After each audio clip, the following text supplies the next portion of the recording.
Hello again, and welcome back. In the last video, we looked at why Australia might provide international aid. In this video, we're looking at different types of aid.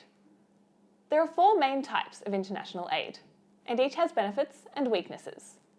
Different types of aid tend to be used at different times or for different purposes.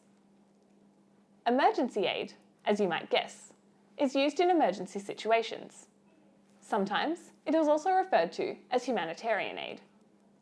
In emergency aid, rapid assistance is given from one country to another, with the aim of relieving as much immediate stress as possible. In such a situation, things such as food, water, shelter, medicine and clothes are given in an attempt to remove immediate threats to health. Note that this type of aid can be provided after either man-made disasters, such as war or conflict, or natural disasters, such as a tsunami or fire. A downfall of this type of aid is that by its very nature, it is not particularly sustainable. It focuses on short-term relief rather than long-term development. In bilateral aid, aid is given directly from the government of one country to the government of a second country. Remember here that bi tends to mean two, so it is easy to remember that there are no third parties or other countries involved. Bilateral aid is the most common type of international aid. However, one downfall may be that, due to the aid being given from government to government, a lot of the resources may not be used to help those most in need. Typically, this encompasses the very rural or remote.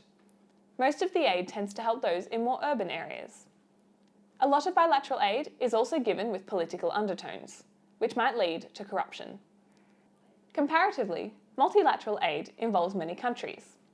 We can remember the difference between bilateral aid and multilateral aid fairly easily, because multi implies many. In multilateral aid, there is a third party. Money is given to an international organisation, such as the World Bank or the World Health Organization. Then, those organisations distribute the collective resources to those in need. Subsequently, multilateral aid may have a greater scope to help those most in need than bilateral aid, which is merely given from government to government. Lastly, we have non-governmental aid. Logically, this is aid provided by non-government organisations, such as World Vision and Oxfam. Typically, non-governmental aid focuses more on particular population groups or communities, and raises money through public donations. So there you have it. Those are the four types of international aid. If you need a recap, feel free to rewatch this video or to peruse the summaries below. But in the meantime, let's try to apply this knowledge to a practice question. Here is one from the 2013 VCAR exam.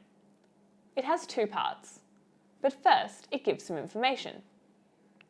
It reads, in 2012, the then Australian Foreign Minister, Bob Carr, announced the introduction of a comprehensive aid policy framework to guide the Australian aid budget over the next 4 years.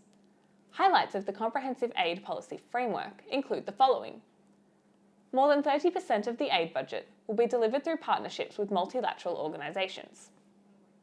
At least 10% of the aid budget will be delivered through partnerships with non-government organisations. The first question is this. Identify one type of aid that is not mentioned in the highlights of the comprehensive aid policy framework above. The first point suggests that more than 30% of the aid budget will be delivered through partnerships with multilateral organisations, so that rules out multilateral aid. And then the second point says that at least 10% of the aid budget will be delivered through partnerships with non-governmental organisations, which relates to non-governmental aid. So that leaves either emergency aid or bilateral aid. Easy. The second question asks us to define multilateral aid and to provide an example. Now, remember that multilateral aid does have a third party. We can remember this because of the multi part in its name. And lots of countries are involved, who all give money or resources to that third party. So we could say this. Multilateral aid refers to aid that is provided through an international organisation, such as the World Bank, United Nations, or World Health Organization. Multilateral aid combines donations from a number of countries and then distributes them to recipients. For example, Australia, New Zealand, the United States of America, and Canada might give money to the World Health Organization, who then distribute the resources to a country suffering from a natural disaster. Bye for now, and happy studying!